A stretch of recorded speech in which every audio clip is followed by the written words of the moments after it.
Muito bem-vindos a este primeiro webinar da Evolute. Nós esperamos que seja do vosso agrado. Nós vamos indicar quem é que nós somos. Possivelmente já ouviram falar da Evolute, mas como é um projeto muito recente, vamos fazer aqui algumas observações. Depois vamos explicar um caso da vida real e até o nosso próprio caso e como é que nós nascemos. E depois, então, vamos entrar na questão essencial do webinar, que é falar um pouco sobre as questões as questões a ter em conta antes de comprar um carro elétrico. E depois vamos ver porque é que os carros elétricos são uma oferta tão forte hoje em dia no mercado. E depois, finalmente, então, teremos perguntas e respostas. Ok, por isso, Evolute é um projeto que tem... o que nos move é para um mundo mais sustentável. Nós começamos nos carros elétricos, vamos continuar a evoluir, por isso nós estamos a entrar nos painéis solares, vamos entrar também nas baterias, e o que nos move é de facto ter um mundo mais sustentável e tudo que tenha a ver com a eletricidade cumpre esse objetivo. Só para contexto, se nós cobrirmos a Grécia com painéis solares, a energia gerada por essa área suprimiria todas as necessidades energéticas do planeta. Okay? Por isso, mesmo com um país pequeno, já com a tecnologia atual de painéis solares, nós conseguiríamos resolver todo o problema energético, quer de carvão, quer de eólicas, hidráulicas ou outras. Bom, no nosso caso, nós começamos a olhar para isto a sério há um ano atrás, quando os nossos contratos de renting estavam a terminar, ou de uma parte substancial da frota estava a terminar. E nós começamos a fazer contas. E isto é importante, nós termos a noção que a mobilidade elétrica depende muito da sustentabilidade económica, quer dos fabricantes, mas especialmente das pessoas que estão a adquirir. Por isso, nós começámos com esta da mobilidade elétrica, ou com o projeto Evolute, há apenas 3 meses, e tem sido um sucesso. Já temos imensas instalações por este país fora, o que mostra duas coisas. Demonstra, primeiro, que as pessoas estão a aderir à mobilidade elétrica, e a segunda é que isto está a acontecer mais rápido do que as pessoas pensam. Por isso, eu vou depois, no final, se calhar, dar um conjunto de notícias que tem cerca de 72 horas daquilo que está a acontecer no mundo.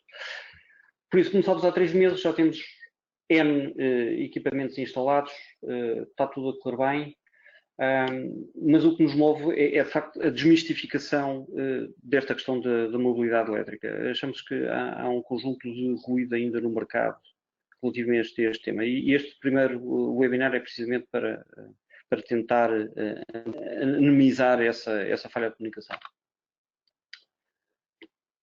Só 2 princípios. Se tudo for igual do ponto de vista económico, o ser humano tende a ser bondoso. Okay? Por isso, o ser humano tende a ser cooperativo em igualdade de circunstâncias. A segunda é que, se tivermos em igualdade de circunstâncias, as pessoas e as empresas tendem a ser ecológicas. Okay? Pronto, mas isto quer dizer que, se não houver igualdade económica, as pessoas podem ou não optar por soluções ecológicas. E esse é um ponto importante, é que toda a parte económica tem de estar consistente, as pessoas de facto tomem uma decisão ecológica. E isto é verdade, por exemplo, noutras áreas, relativamente a trabalho infantil nos Estados Unidos, perguntavam às pessoas se eram a favor ou contra o trabalho infantil nas lojas de roupa na Indonésia. As pessoas, claro que diziam que eram contra, mas quando diziam que o custo da roupa ia subir 30% por causa disso, então já torceu o nariz e então dizia, bom, então tenho que pensar 2 vezes. Por isso, a parte económica é muito importante.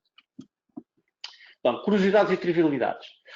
Estima-se que em 2023, e atenção que este número originalmente começou em 2040, depois 2035, depois 2030, e nos últimos 2 anos esse número tem vindo a descer. Mas em 2023, neste momento, já há construtores que afirmam isto, que não é economicamente competitivo produzir carros de combustão versus carros elétricos. Nós pomos VE, é veículo elétrico, e ICE é Internal Combustion Engine, por isso é carros a combustão, os VEs é carros elétricos. Eu vou utilizar sempre neste webinar a palavra carro elétrico, porque acho muito mais próxima das pessoas do que propriamente falar em veículos elétricos. Mas os slides ainda têm veículos elétricos.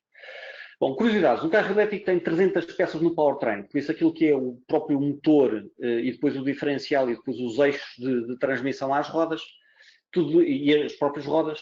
No carro elétrico nós temos 300 peças e numa combustão temos 1200.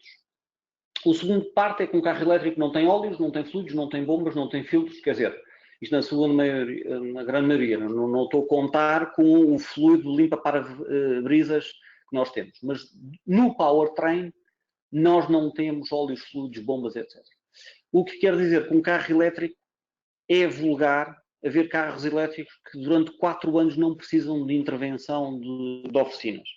Pronto, se quiserem ser muito preciosistas, de facto os carros se calhar têm de ir trocar o filtro do ar-condicionado. Mas relativamente, por exemplo, se quer a pastilhas ou discos, como as travagens são regenerativas, o que acontece é que nem discos nem pastilhas sequer são gastos. Eu tenho aqui um erro. Em Portugal não é. Eu vou já corrigir o erro. Antes que. Vou já corrigir o erro. Antes de uma coisa de ser impreciso. E aqui falta um 0 também.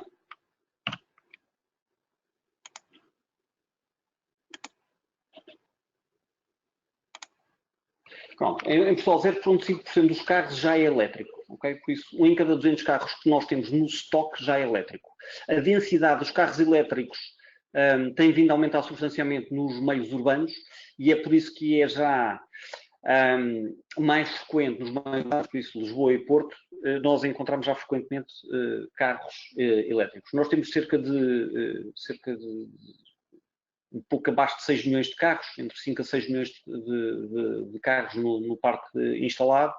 Nós estamos a vender cerca de 200 a 250 mil carros por ano e neste momento já estamos a vender cerca de 4 a 5% desse volume em carros elétricos. Este ano acho que a perspectiva era para ir para 6 mil ou 8 mil. Está a acelerar porque os fabricantes estão a disponibilizar cada vez mais carros elétricos. Por isso essa taxa está a aumentar.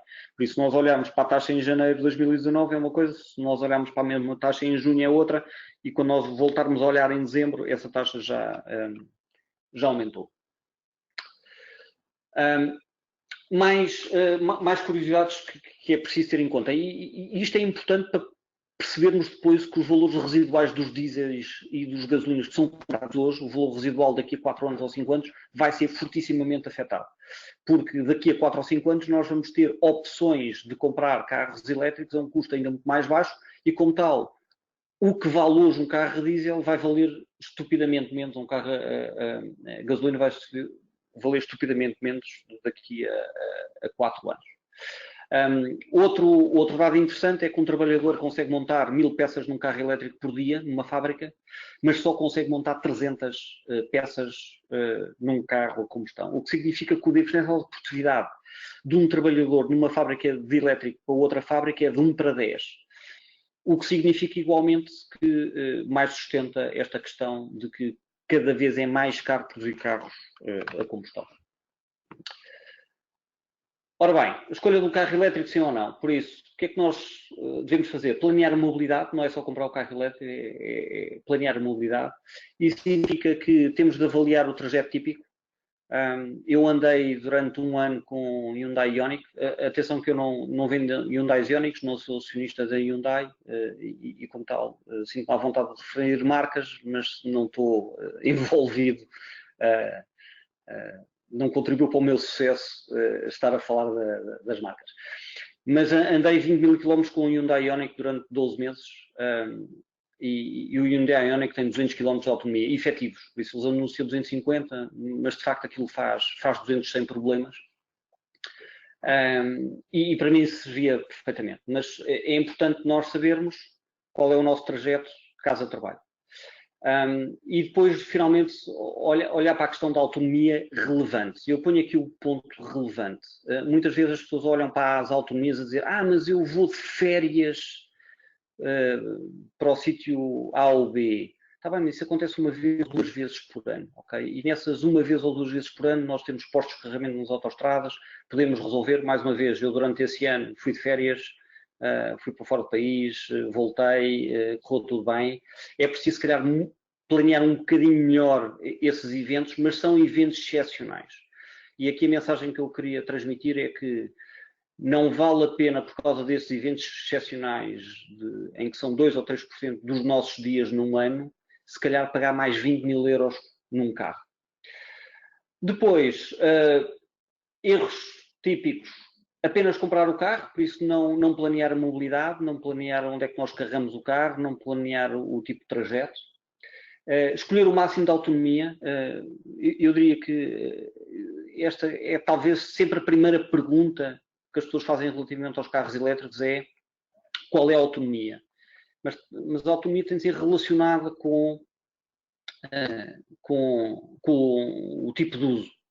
Nós no telefone, a primeira pergunta que nós fazemos não é qual é a autonomia. Porquê? Porque passado 6 ou 7 anos de termos de smartphone, já percebemos que isso não é assim tão relevante como isso. Porque podemos carregar em qualquer lado, carregamos quando estamos a dormir, deixou de ser um problema. Mas, fazendo aqui uma resenha histórica, há 8 anos ou há 9 anos as pessoas diziam não tenho um smartphone porque isso fica sem bateria muito rapidamente. Por isso as coisas têm de ser vistas num contexto. Depois, planear os eventos excepcionais, as viagens de férias. É preciso planear, saber onde é que eu vou carregar.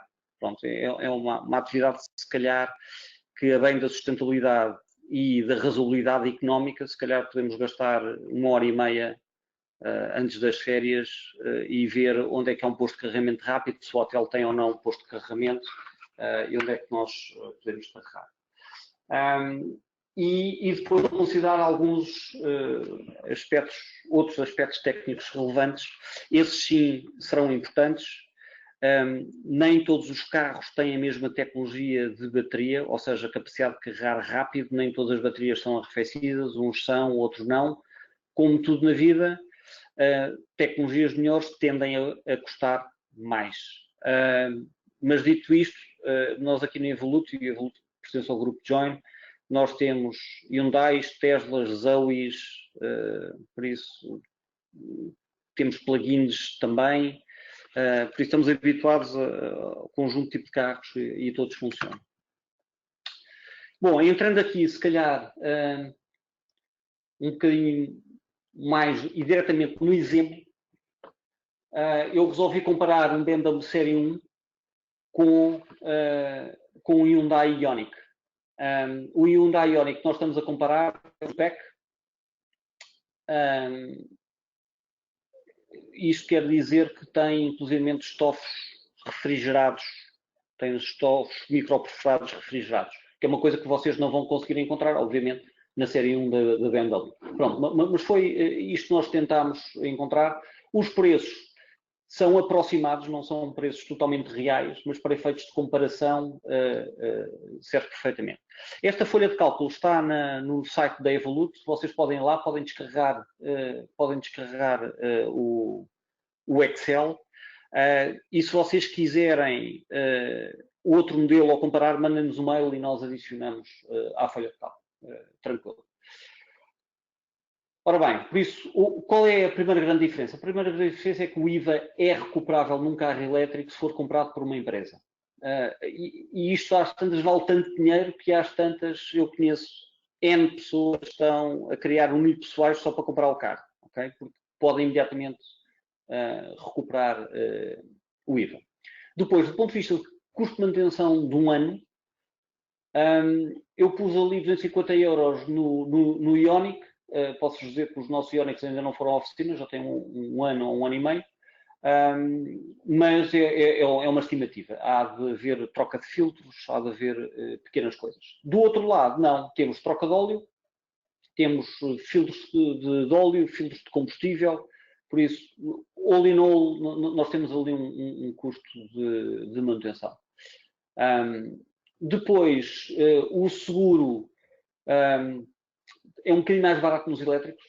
Eu aqui não arranjo grande justificação para que isto aconteça. Simplesmente acontece. Depois o IUC, não se paga IUC nos elétricos. E finalmente a tributação autónoma, aquilo está a 0,1, na verdade são 10%, o 0,1 são 10%, por isso a empresa paga 10% ao ano. E depois temos o consumo, que já não tem a ver propriamente com a compra do carro, tem a ver com o custo operacional do carro. Por isso o Ioniq consome cerca de 14 kWh, enquanto que eu pus ali o combustível do BMW a 7 litros. Mais uma vez, eu nestas coisas, eu gosto de usar o consumo real que as pessoas têm. Pode não ser 7, pode ser 6, vão ver que as contas às vezes o impacto nas contas não é muito grande. Depois o próprio custo do combustível também está sempre a flutuar.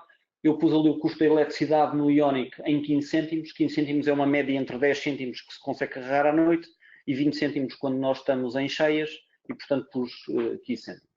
Bom, mas aqui vem uma diferença abismal, cerca de 1.200 euros só em combustível por ano.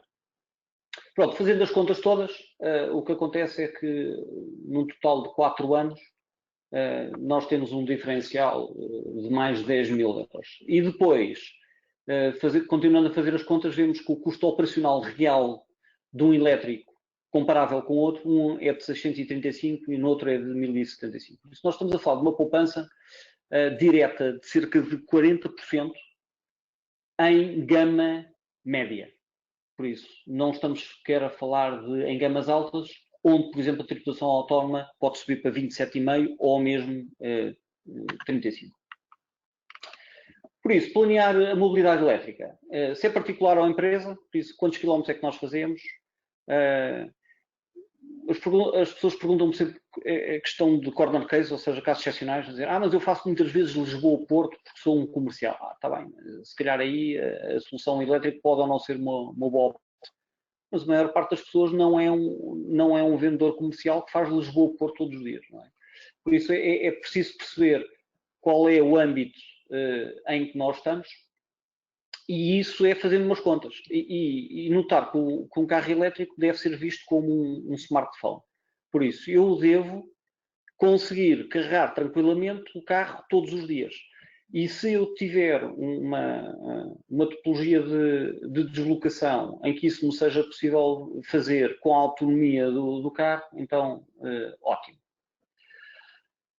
Pronto, isto vai influenciar tipicamente a escolha do carro e a carrinha. Está a haver uma mudança mundial, mesmo em países que não são super ecológicos, por exemplo, nos Estados Unidos. A UPS já mudou todo o sistema de entregas em Nova Iorque para carrinhas elétricas. Okay? Isto para dizer que esta migração para elétrico é muito compelling do ponto de vista, é muito forte do ponto de vista económico.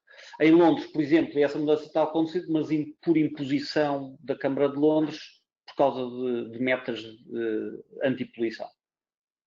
E, finalmente, os postos de carregamento. Pronto, e foi por isso também que a Evolut se meteu nisto.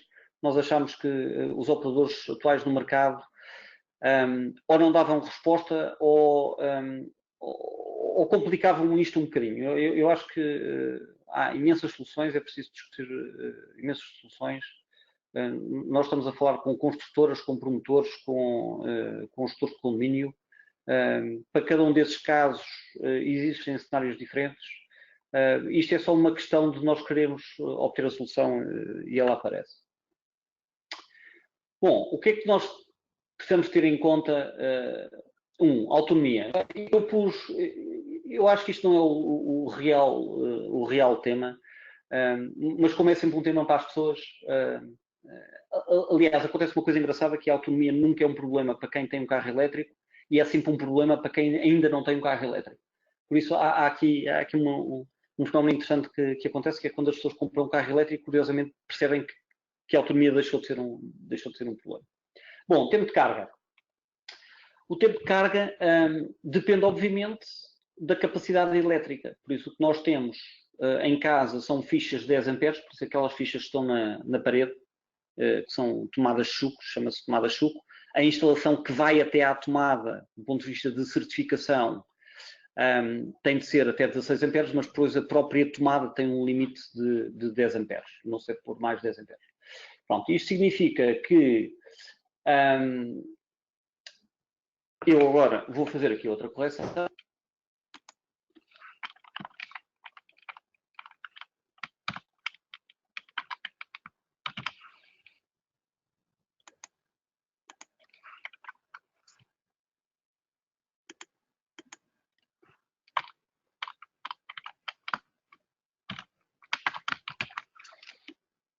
Ok, isso agora vamos por isto novamente.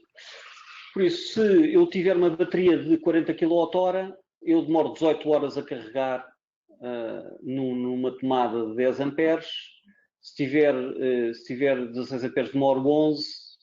Depois numa que já tenha 32 amperes por fase já não é uma coisa normal nas casas. E depois, se eu tiver trifásico com 16 amperes, o trifásico com 16 amperes significa que eu consigo carregar 16 vezes 3, por isso carrega 48 amperes. E finalmente trifásica 32 amperes, mais ou menos a cerca de 100 watts. Estes valores, atenção que estes valores são todos aproximados, só para nós termos uma noção. O tempo de carregamento das baterias não é linear, tende a ser mais rápido no início do que no final. Depende do próprio carro. Por exemplo, o Tesla, e depois eu já vou mostrar um mapa mais à frente, mas, por exemplo, nem todos os carros conseguem carregamentos trifásicos a 32 amperes.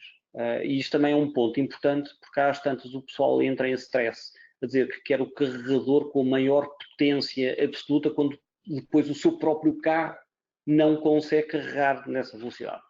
Mas isso é só para vos dar um tempo aproximado. Porquê que eu pus este quadro aqui? Porque nós estamos a carregar o carro como se fosse do zero, que é uma coisa que normalmente nunca acontece. Por isso, nós fazemos um conjunto de quilómetros no dia e depois chegamos a casa ou chegamos ao trabalho e pomos a carregar. E o que acontece é que enquanto nós estamos a dormir ou estamos no trabalho, o carro está a carregar. E como tal, se vocês dividirem isto por 2, significa que nós ficamos com o número de horas que nós temos sempre o carro parado. Por isso, se vocês fizerem outra pergunta que é, está bem, mas quantas horas efetivamente é que eu estou a andar com o carro? Se calhar as pessoas andam uma hora e meia com o carro, depois o carro fica parado, não é? Mesmo que demora uma hora para o trabalho, vindo e volta, o carro só anda 2 horas, por isso existem 22 horas em que o carro está parado sem fazer nada, pronto. É aí onde eu digo que nós temos de planear a mobilidade elétrica. Se nós aproveitarmos os tempos mortos desse carro, nós podemos pegar nesse tempo e carregar o carro, e como tal nunca temos um problema de autonomia, porque o carro está sempre carregado. Por isso, aqui o ponto é, eu vejo muitas pessoas compram um carro elétrico e depois andam à procura dos postos Mobié para carregar. Esqueçam os postos Mobié. Foi preciso para desbloquear a situação, mas o posto Mobié às tantas vai ficar caro. O custo do combustível fica de cerca de 2/3 do preço da gasolina. Por isso, o que nós temos de fazer é um pequeno investimento mais, e ficar autónomos do ponto de vista de carregamento. Podem comprar um carregador, podem não comprar um carregador, mas o ponto aqui é que deve-se ficar autónomo.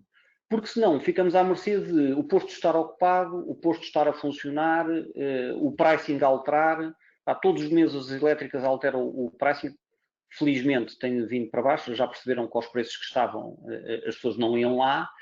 Mas, de qualquer forma, aqui o segredo da questão é a pessoa ficar autónoma do ponto de vista de carregamento. Quer dizer, eu ainda me lembro aqui, também há 10 anos, quando começaram a aparecer os smartphones, havia aquela ilusão que ia haver um modelo de negócio em que as pessoas iam pagar para carregar o telefone em sítios públicos. E apareceram quiosques self-service. Ninguém utilizava aquilo, porque às tantas as pessoas perceberam que podem carregar em casa ou podem carregar no no próprio carro ou noutro sítio qualquer. Por isso vai haver uma explosão de postos de carregamento. A energia é tão barata e ainda não falámos do solar, isso há de ficar para outro webinar. Mas a energia é tão barata que às tantas nós vamos ter sistemas de autoconsumo e às tantas as pessoas vão permitir que se carregue o carro. Quer dizer, a todos os hotéis que eu tenho ido no último ano, eu digo, posso carregar o carro elétrico? Quer dizer, claro que sim, pá, e jamais me cobraram alguma coisa para carregar o carro elétrico. Quer dizer, é impensável. Eu estou a pagar uma estadia, sei lá, de 100 euros a 500 euros por dia, pá, e não faz sentido nenhum eu dizer, mas agora vai estar a pagar mais 4 euros porque tenho de carregar o carro elétrico. Quer dizer, a observação aí é, bom, então se calhar a próxima vez eu não fico neste hotel e você perde a receita diária que é 100 vezes maior. E como tal, vai haver uma tendência para as pessoas ficarem totalmente eficientes. Os postos públicos vão ser muito importantes, esses sim, quando nós vamos de férias. Por isso, quando nós vamos de férias, no meio das autoestradas e dos veios rodoviários principais, nós vamos utilizar. E aí é um custo normal. Quer dizer, eu não fico especialmente chateado pelo facto de o meu depósito do Tesla custar 4 euros, mas eu pagar 20 euros em portagens em Lisboa-Algarve. É o que é. Eu estou a usufruir da estrada e como tal vou ter de pagar. E como tal também, se precisar de carregar a meio da autoestrada e tiver de utilizar um posto de carregamento rápido e a sua infraestrutura, claro, é um custo perfeitamente aceitável. Por isso, carregamentos, continuação, vantagens, a rede vai crescendo, a rede pública vai crescendo. Isto são os resumos, é muito mais cara a rede pública, nem sempre estão disponíveis. Por vezes é necessário um cartão, que é outros problemas, não é? As pessoas têm de ter um cartão e depois às tantas têm de ter o cartão da Galp e da BP, da Iberdrola e da Prio e seja lá o que for. Eu sou um bocadinho apologista que devíamos abolir esta questão dos cartões e passar a um sistema. Eu não percebo porque é que comprar eletricidade num posto de carregamento não é a mesma coisa que ir ao supermercado e comprar um iogurte. Quer dizer, eu estou a comprar um serviço, estou a comprar um bem. Se nós quisermos ir a um cabeleireiro, não temos de ter o cartão do cabeleireiro. Por isso, eu acho que isto também gradualmente vai desaparecer e vai passar a ser tal como nós pagamos a EML ou um estacionamento público, nós também não temos de ter o cartão da EML, não é? Nós queremos uma conta, pomos lá o cartão de crédito e funciona. Reversamente, na casa local de trabalho, temos controle total. Nós controlamos o preço da energia àquilo que nós quisermos, quer seja da rede ou para autoconsumo. Paga-se a si próprio. O tempo de retorno de investimento é cerca de 3 meses max, 3 a 4 meses. As poupanças são tão estupidamente grandes que se passa. Tem as vantagens de requerer uma instalação, que também não é complexa, mas requer. Seria não correto da minha parte dizer que não é preciso instalação, é rápida, mas é preciso fazer. E requer espaço próprio. E talvez seriam esses os dois pontos. Ora bem, postos de carregamentos, mistificar a velocidade de carga. Okay? As pessoas dizem, mas isso demora tempo. A questão não é o tempo que demora, a questão é o que é que eu estou a fazer nesse tempo. Por isso, se eu estiver, como estou agora, a fazer um webinar, o meu carro está lá embaixo a carregar e, como tal, não é o tempo que demora. É se eu preciso de estar a carregar o carro no tempo em que eu quero utilizar o carro. E, mais uma vez, isso normalmente não acontece. Eu agora pus aqui dois, mais uma vez, a bem aqui da correção. Vamos por aqui. Por isso, o iónico, já agora. Isto é um modelo, já agora.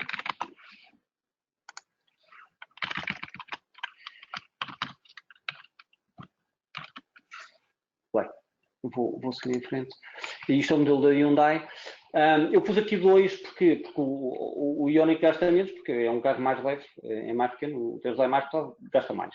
Isto são valores indicativos, mais uma vez. Mas para nós percebermos que para uma potência de 2,2 kW, que é as tais tomadas Chuco, demora 7 horas a carregar o Ioniq em 100 km, por isso, atenção, só de 100 km. E no Tesla demora 9. Pronto, isto significa que nós devemos, se calhar, aumentar a capacidade de carga para isto ser um bocadinho mais rápido. Mas há aqui coisas interessantes na tabela, que é, se vocês virem, a partir dos 32 amperes, o Ioniq carrega, o Ioniq só carrega a 7.2 kW e depois às tantas torna-se irrelevante qual é a potência instalada que eu tenho. Eu posso ter muito mais potência, mas ele não carrega mais rápido por causa disso. E o mesmo acontece ao Tesla, que a partir dos 11 kW não consegue carregar mais rapidamente. E mais, também conseguem ver que a partir dos 16 amperes por fase, o Tesla também não consegue carregar. Pronto, isto para dizer que às tantas temos aqui alguns limites pelo próprio carro. E quando nós estamos a escolher um carro elétrico, devemos também olhar para isso. E este ponto, sim, era o ponto onde eu estava a falar nos outros aspectos técnicos relevantes, que, por exemplo, se nós tivermos um Zoe, há modelos de Zoe que carregam a 22 kW e há modelos de Zoe que não carregavam a 22 kW. Pronto. Isto torna-se relevante, de facto, quando nós precisamos de ter alguma autonomia em espaço-tempo útil. Por exemplo, imagine um comercial que faz um triângulo e está 4 horas em cada sítio. Se calhar é mais simpático eu ter um carregamento um bocadinho mais rápido. Por isso, aqui vale a pena olhar para as especificações técnicas, vale a pena saber se as baterias também são refrigeradas ou não, isto porque o carregamento dos carros elétricos não é linear. O que é que isto significa? Significa que se a bateria tiver, imagina um carro elétrico como um balde de água. Só que o balde de água nunca pode transbordar. A bateria de lítio nunca pode ser sobrecarregada porque estraga-se. Então o que acontece é que se o balde de água estiver vazio, eu consigo encher muito rapidamente porque não existe o risco de eu transbordar o balde de água.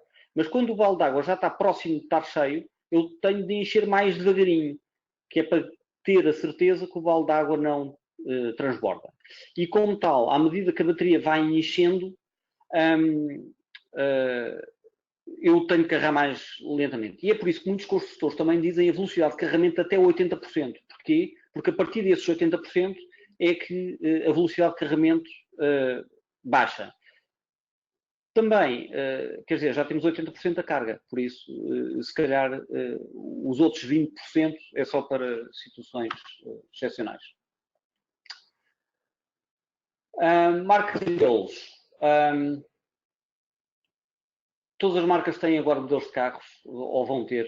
Em 2020 vai ser uma loucura, vão aparecer 50 modelos de carros elétricos, em 2021 vão aparecer mais 100 modelos de carros elétricos.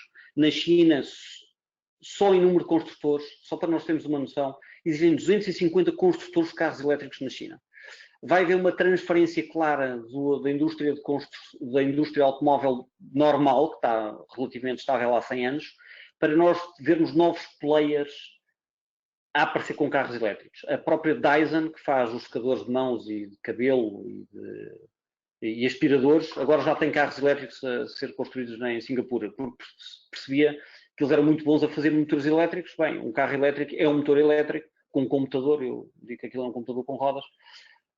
O que vocês estão a ver é uma coisa que se chama microlino, de uma família de uns pais e 2 filhos suíços que têm uma fábrica de trotinetas, não é elétrica, a fábrica de trotinetas são trotinetas normais, mas resolveram fazer uma brincadeira que foi pegar no BMW iZeta, não sei se lembram, e transformar o BMW iZeta e fazer este carro. E foram ao Salão de Genebra, aqui há 3 anos, e pá, foi um êxito, porque o carro é giríssimo. E estavam-me a perguntar, então, mas vocês vão pensar em construir o carro? Não, isto foi só uma brincadeira e tal. Bem, quer dizer, se nós tivermos 500 encomendas até ao final do show, se calhar até fazemos o carro. Eles estavam a brincar. Chegaram ao final do show de Genebra com 2.000 encomendas, neste momento tem 18.000 encomendas. O carro vai custar 12.000 euros. Eu já encomendei um para mim, porque isto deve ser giríssimo, o carro. Por isso, o tipo de tomada é o tipo 2, a Europa standardizou no tipo 2, houve aí uma guerra entre standards e neste momento já está assumido que é o tipo 2. E do ponto de vista de tecnologia, aqui sim as baterias têm que ser geradas para não terem um problema que se chama Rapid Gate. O Rapid Gate é a bateria a aquecer e quando a bateria aquece, o carro para proteção da bateria, reduz drasticamente a capacidade de carregamento da bateria. Fica muito mais lento. Okay? Por isso, nós temos modelos. A Tesla aí está muito avançada, tem sistemas avançados de refrigeração. Depois temos modelos, por exemplo, o antigo Leaf tinha um problema de rapid rate, por isso a pessoa não podia carregar 2 vezes no posto de carregamento rápido. Depois, tecnologias. Aquilo é um computador com rodas, por isso a Tesla faz updates over the air. Por isso, como é um computador, tem software. Por isso, agora nós temos de nos habituar a que nós temos um computador com todas as vantagens e inconvenientes. Mas temos um computador, aquilo, se fizer update over the air, todos os meses vêm novas coisas. Nos outros carros, eu ponho um cartão, um SD card, e ele também faz update. Deixámos de ir à oficina. Isso é um problema para as oficinas, não é um problema para nós, mas é um problema para as oficinas que perdem imensa receita. Os carros estão todos ligados, por isso conseguimos ouvir Spotify e músicas e Diabo 4. Por isso, desse ponto de vista, nós agora compramos o carro, já não é só pela questão da mobilidade, é por tudo aquilo que não é mobilidade. Agora a grande discussão é qual vai ser o infotainment dentro dos carros. Pronto, o que diz a lei, finalmente, ponto 5, num condomínio, nós temos leis espetaculares em Portugal sobre isto, são mesmo espetaculares, ok? Por isso, num condomínio basta enviar uma carta para o gestor de condomínio e eles em 90 dias têm de fazer uma de 3 coisas. Ou instalar postos de carregamento, ou permitir que o condomínio instale ligando a eletricidade à sua fração, por isso o consumo de eletricidade é da sua fração, ou então tem de apresentar um relatório técnico a justificar porque é que não permite a instalação do ponto de vista técnico ou do ponto de vista de segurança. Mas tem de ser um relatório técnico, não pode ser, nós não queremos, não gostamos, não gostamos daquela cor, uma coisa qualquer.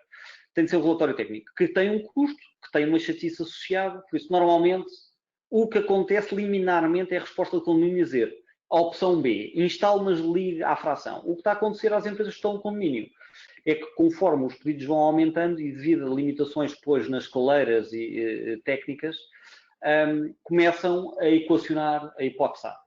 Pronto, e nós sentimos isto, nós estamos a falar com eles regularmente e sabemos isto. Finalmente, a potência, isto só para informação, é 3.6 kW, que são os tais 200 amperes, e de forma simples, todos os parques públicos e privados neste momento devem contemplar espaço para 10% dos lugares serem carregados por veículos elétricos. Isto só para dizer que a lei atual, o que quer dizer que do ponto de vista de não se pode argumentar que a lei não permite, ok? É tudo ao contrário. Por isso, a lei facilita, permite. Nós estamos, de facto, eu diria, Portugal na liga da frente deste ponto de vista. Diferenciando de cargas e carregadores, nós temos 2 tipos. Um é o PCN, que é o posto de carregamento normal, isto desmistificando, que é lento ou semi-rápida, por isso vai desde os tais 2,2 kW aos 22 kW, porque é o que nós temos em corrente alternada, é aquilo que nós temos em casa. Postos de carregamento rápido nas autoestradas utilizam aqueles 2 bordos especiais da ficha CCB, da CCS. A CCS é Combined Charging System, por isso é uma tipo 2 com mais 2 entradas, 2 bordos, e carrega em corrente contínua, por isso o que nós chamamos em DC. E aí que são de 400 volts ou 500 volts, depende. Esses postos são caríssimos, custam 15 mil, 20 mil euros, 25 mil euros. Justifica-se se houver uma empresa grande com frotas e queira carregar rapidamente, e aí a carga acontece em 15 minutos, 20 minutos, 40 minutos, em vez de horas. São estupidamente mais caros. Lá está. Faz sentido as Galpes e as Prius investirem nisso quando nós estamos em viagem e pagarmos um premium para ter acesso a isso, mas apenas quando nós precisamos. Outro tipo de carregadores, temos imensos. Temos carregadores, e nós aqui também temos imensas soluções. Temos soluções que se ligam à cloud, que se não se ligam à cloud, medem consumos, não medem consumos. Tem sistemas de autenticação por cartão, tem sistemas de autenticação por app, tem pagamentos por cartão de crédito, temos uma panóplia de carregadores. E aqui um pouco é perceber qual é a nossa própria necessidade e tal como, mais uma vez, como um telemóvel, comprar aquilo que se nos ajusta ao nosso cenário.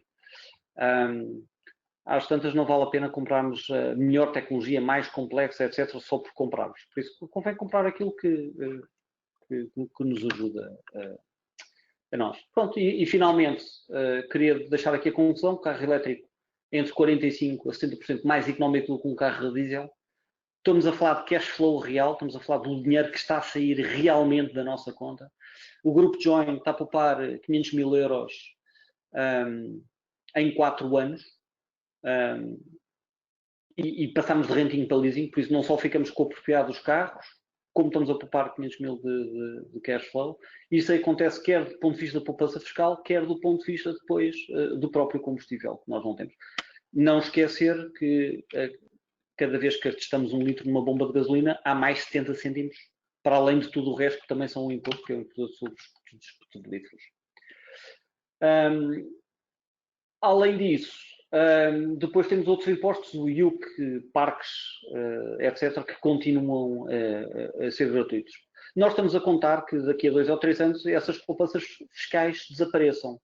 Mas aí o custo dos carros elétricos já baixou tanto que aí continuam a ser economicamente muito mais vantajosos, mesmo já sem os benefícios fiscais. E depois há a questão da manutenção. A manutenção é ótimo porque nós não estamos a nos preocupar com enviar o carro à oficina. Pronto, isto é outra forma de ver a questão. Nós temos casos agressivos em que nós trocamos X6, e aí as poupanças foram de 76%. Por isso, passámos a gastar 1 euro onde antes gastávamos 4, devido depois à carga da tributação autónoma. Pronto, queríamos também deixar aqui um desafio de juntarmos a esta comunidade elétrica e nós abrimos aqui as perguntas e respostas, caso tenham.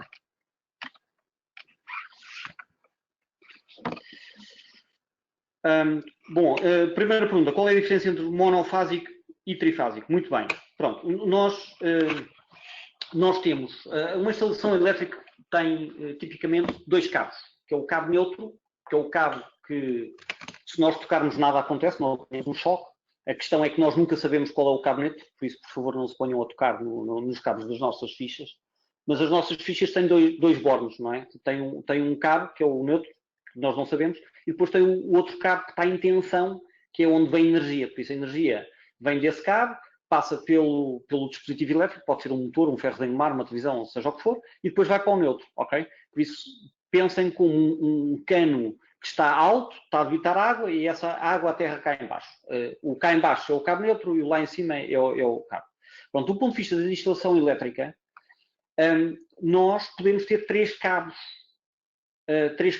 em tensão e um neutro. Por isso temos um neutro e depois temos os 3 cabos. Por isso, a minha analogia com a água é ter 3 torneiras altas ou 3 tubos altos que estão a evitar água. Okay? E essa é a diferença. O que acontece é que se nós tivermos 3 tubos ou 3 torneiras, nós conseguimos debitar 3 vezes mais água do que se nós só tivermos um. Pronto, se o carregamento rápido é prejudicial às baterias. Minha culpa, eu não toquei nesse tema. Isso é outro tema, que é se as baterias ficam viciadas ou não. Ficam, mas não interessa. Pronto, e o que é que isto significa? Ficam, mas não interessa. Se a bateria ficar viciada em 5% ao fim de 5 anos, não interessa. Eu perdi 5% da capacidade da bateria ao fim de 5 anos, não interessa. Aquele impacto dos 5% não tem qualquer impacto na minha mobilidade ou carregamento de bateria. Se o carregamento rápido vicia as baterias ou não.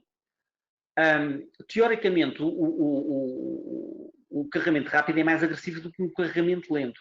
Mas, se a bateria for construída com cuidado, não.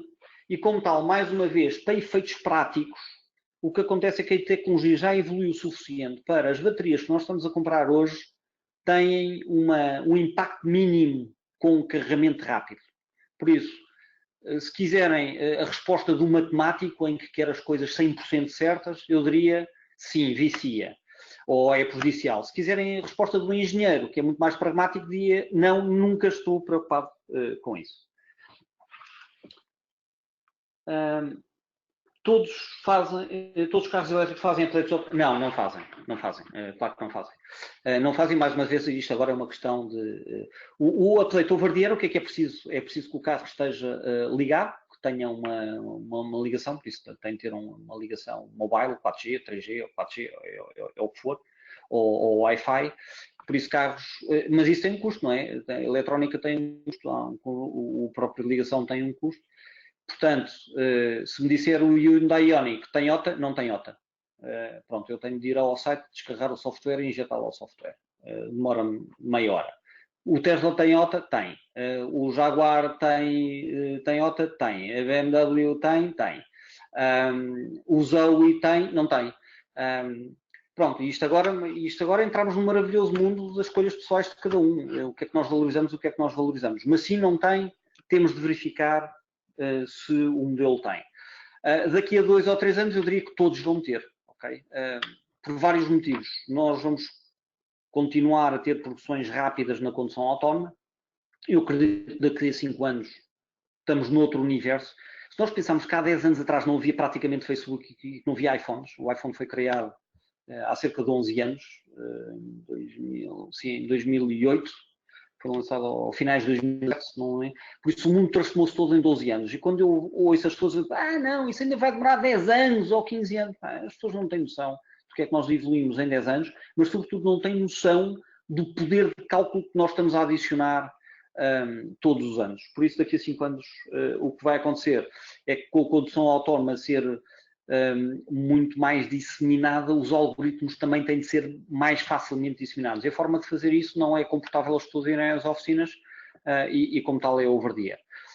Vai haver uma movimentação engraçada que já está a acontecer, que é as pessoas instalarem Wi-Fi nas garagens, ok? Instalam Wi-Fi nas garagens, que é para o carro agora, não é para a pessoa, é para o carro, coitadinho, que ele está a dormir, ter acesso à ligação à net, porque o carro agora passou a ser também net dependente. Não sei, mais perguntas? Obter os detalhes de gravação. Sim, tranquilo. O que nos move é nós disseminarmos esta nossa paixão e ajudarmos o máximo. Qualquer dúvida que tenham podem entrar em contato connosco e nós e está a ser gravado, nós vamos pôr isto na internet. Se houver alguém que precisa de slides especificamente para além da gravação da net, enviamos um mail, nós também enviamos o documento com os slides. Por isso, tranquilo. Depois, se quiserem um contacto mais direto, para ter aqui o contacto da Inês Ferreira. Ela tem sido incansável em ajudar as pessoas e divulgar isto e ajudar as pessoas com os carros elétricos, com os carregamentos, etc. Por isso, fica aqui o link do nosso site e o e-mail direto da Inês. Por isso, ficam desde já convidados a entrar em contato com a Inês. Pronto, se gostaram desta apresentação, tudo que seja likes, Facebook, Instagrams, eu agora estou um bocadinho aqui a vender o nosso peixe, mas também se todos nós contribuímos um pouco mais, melhor. Recordo que hoje é o último dia do nosso passatempo do Sol no Horizonte, onde a melhor fotografia do pôr do sol ou do nascer do sol vai ganhar um brinde da Evolut. É outro tema que nos move, que é a sustentabilidade da energia através do solar. Deixo só aqui mais uma informação. Se forem ao Bloomberg, notícia, eu tinha prometido que ia dar algumas notícias finais. O custo do lítio baixou 30% já este ano. Já há excesso de capacidade de produção de lítio. Okay? Por isso o problema agora é que há excesso de capacidade. A Austrália acabou de criar 6 minas de lítio. O lítio é o terceiro material mais abundante na crosta terrestre, porque um átomo de hidrogênio combina-se com um átomo de hidrogênio e faz um átomo de hélio na estrela, e depois com um átomo de hidrogênio a bater num átomo de hélio faz um átomo de lítio, ok? E é por isso que o ouro é mais raro, porque é preciso muito mais colisões na estrela até aparecer um átomo de ouro. Mas o lítio não é um elemento raro, ao contrário de não sei quantos mitos urbanos que também estão a criar. Não havia minas de lítio, ok? O que se está a fazer agora é que estão a criar as minas de lítio. O cobre, por exemplo, é um problema maior para os carros elétricos do que o. Não sei se tem mais perguntas. Um LIF de 40 kW numa instalação trifásica de 6.9 kW a 10 amperes por fase só vai carregar no máximo a 2.2 kW, certo? Depois só usa uma fase de carregamento. Não. Eu não disse isso. Ou seja, isso depende do carro e depende dos modelos. E, mais uma vez, isto é uma área que está em constante mutação e os construtores estão sempre a melhorar as suas ofertas. Se tiver... o Ioniq, por exemplo, carrega em trifásico. Mas só consegue carregar até um máximo de 7.2 kW. E como tal, é onde eu digo que aqui os pormenores técnicos são diferentes. Eu percebo, mas nós teríamos de olhar exatamente para o modelo do LIF em questão e para o ano de fabrico. Exatamente o mesmo modelo do mesmo fabricante em anos diferentes ou versões ou minor versions diferentes tem especificações de carregamento diferentes, ok? Por isso, mais uma vez, se vocês precisarem dessa avaliação em detalhe, enviem-nos um mail e nós teremos todo o interesse em responder. O que tem a dizer sobre a conversão de veículos a combustão para híbridos e elétricos? Vai acontecer rapidissimamente. A conversão dos veículos a combustão. Então, dando um bocadinho mais de contexto. Houve um enorme problema com o problema das emissões do diesel, do óxido nítrico, do NOx, do fabuloso NOx. O NOx é um material cancerígena de partículas pequeninas que provocou aquele escândalo todo. Bom, e as pessoas, mas o NOx só aparece no diesel, não aparece na gasolina. Então o que aconteceu foi que as pessoas disseram, bom, então vamos deixar de comprar carros a diesel. E as vendas a diesel na Europa estão a baixar entre 50% a 70%. Recordando que Portugal era um país muito ligado ao diesel pela questão do diferencial do preço do combustível, que agora já não é assim tão grande. Mas antes era muito grande. E as pessoas deixaram de comprar diesel, ok? E passaram a comprar gasolina. Há um problema com a gasolina, que é a energia específica por quilo da gasolina é menor do que o gasóleo, o que significa que, em média, por cada litro, pelo mesmo litro, a gasolina produz menos energia, o que significa, e é por causa disso que os carros a gasolina consomem mais do que os carros a diesel. Bom, no entanto, a recombinação dos átomos de carbono com o oxigênio, que é o que faz a combustão, não é? Por isso aquilo entra para lá a gasolina, entra ar, faz aquela combustão, aquela chama, e depois sai CO2, que é o dióxido de carbono. Só que, como os carros a gasolina consomem mais do que os carros a diesel, produzem cerca de mais de 50%, não é mais de 50%, mas é entre 30% a 40% de CO2. Ora bem, com o Acordo de Paris e com a pressão das metas climáticas do Acordo de Paris na Europa, de repente a Europa ganhou um problema gigante que não estava a contar, que é todo o esforço que estava a fazer para a redução das emissões de CO2, isto está-se a inverter. O CO2 está a aumentar aceleradamente porque as pessoas estão a comprar mais gasolinas e a fazer decommission dos diesels. E é por isso que os governos estão entre a espada e a parede relativamente aos subsídios fiscais dos elétricos. Porque se matam agora os benefícios fiscais dos elétricos, as pessoas vão para os carros a gasolina que consomem ou que geram muito mais CO2, fazendo estourar as metas do Acordo de Paris. E como aquilo não há soluções perfeitas, os governos, depois há outro problema interessante, que é a eletricidade não tem o ESP associado, não tem o custo de combustível, por isso todos os governos da Europa estão a perder elevada receita derivada dessa parte da fiscalidade também, mas a pressão do Acordo de Paris é maior. E como tal, eu acho que isto só vai acelerar, porque um motor elétrico não avaria, pode durar 20, 25 anos. Se não queimar, se o motor não queimar, simplesmente não avaria. Pensem na varinha mágica que tem lá de casa, se avaria ou não, aquilo simplesmente não avaria. Um motor elétrico, a não ser que queime, simplesmente não avaria. Por isso, o que eu tenho a dizer sobre a conversão é que vai ser mais rápido daquilo que as pessoas estão a pensar. Devemos carregar as baterias, o Rui pergunta, devemos carregar as baterias até aos 100% ou por uma questão de durabilidade das mesmas apenas até aos 80%? Eu não carregaria até aos 100%. Eu carregaria até aos 80%, 90%. Porque apesar da degradação ser reduzida, não é? Estamos a falar nos tais 5% em 5 anos ou 10%, isto agora, mais uma vez, depende das marcas e das baterias. Se tiverem a hipótese de não carregar até aos 100%, não carreguem até aos 100%. Agora, dito isto, por exemplo, no meu Ioniq eu não tenho, o carro não me dá possibilidade de eu parar a carga aos 90%. No Tesla eu digo, ok, para aos 60, aos 70, aos 90, aos que eu quiser. Eu consigo programar isso. No Ioniq ainda não consigo programar. Mas também não estou muito estressado, mais uma vez, com isso. Por isso, se o carro permitir, programei o carro. Se não permitir, carregue até aos 100% tranquilamente.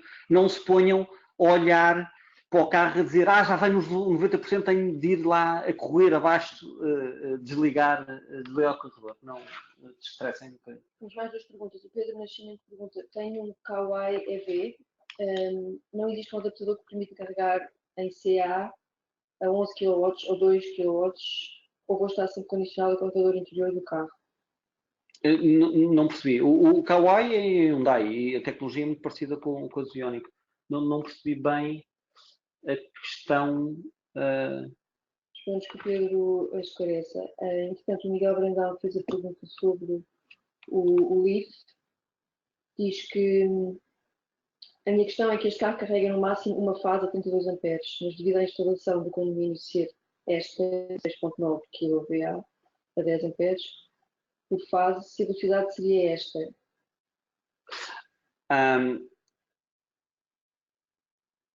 Pois, não sei. Mais uma vez, antes de especular sobre o caso concreto, vimos o mail e nós teremos o gosto de validar. O que eu não queria fazer, como devem compreender, nós neste momento já temos entre marcas, modelos e variantes, e mais uma vez, esta questão das variantes é importante, nós já temos cerca de 30 ou 40 modelos elétricos no mercado, e eu não gostaria aqui em fórum aberto de cometer uma incorreção. Por isso, está-me a dizer que o Leaf carrega a 32 amperes em monofásico, não é?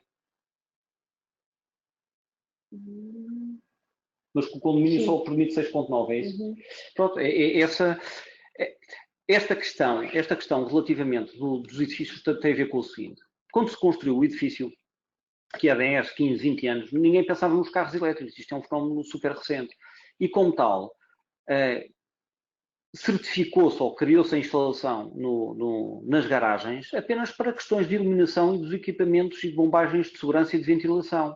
Ninguém pensou que ia haver um consumo massivo e, como tal, os próprios cabos na instalação do elétrico não estão certificados para um consumo mais elevado de corrente que, por seu lado, as próprias habitações estão.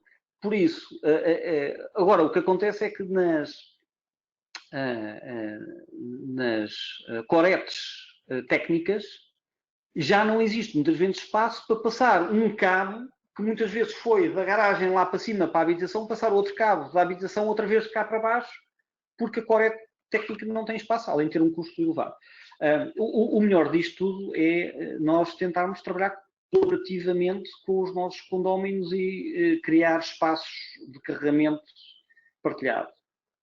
É tudo menos simples, vale a pena tentar, o não está sempre garantido. Se houver dificuldades, depois há soluções alternativas. Mas é caso a caso. Pronto, muito obrigado. Espero que tenham gostado. nós vamos enviar um mail depois de feedback aos participantes para saber se gostaram, se não gostaram, o que é que nós podemos melhorar, sugestões que tenham para os próximos webinars. Pronto, tudo isso. Gostávamos de ter aqui feedback vosso para ver como é que nós poderíamos continuar a acrescentar valor. Muito obrigado a todos. Bom almoço. Mais uma vez, obrigado. Obrigada.